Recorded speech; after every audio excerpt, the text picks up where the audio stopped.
তোমাদের সাথে আমি একটা কথা শেয়ার করি। বিয়ে করে আসার পর শহরের এই পরিবেশটা যেমন দম আটকে আসে। চার দেওয়ালের এই পরিবেশটা আমার একদমই ভালো লাগে না। না কারোর বাড়িতে কারোর যাওয়া আসা আছে, না কোনো কিছু। কিন্তু গ্রামের পরিবেশটা আমার নিতান্তই সবসময় প্রিয়। গ্রামের পরিবেশ সুন্দর হলেও গ্রামের মানুষের মেন্টালিটি এখনও কিন্তু উন্নত হয়নি, সেই আগেকারই রয়ে গেছে। তো তার জন্য গ্রাম প্রিয় হলেও গ্রামের মানুষগুলি কিন্তু আমার একদমই অপছন্দ। তারা তুমি সুখে থাকলে যেমন হিংসে করবে, ঠিক তেমনি তুমি দুঃখে থাকলেও কিন্তু তোমাকে নিয়ে হাসি ঠাট্টা করতে ছাড়বে না।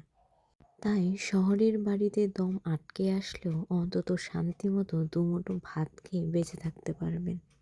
কেউ কারোর নামে নিন্দা করতেও আসে না।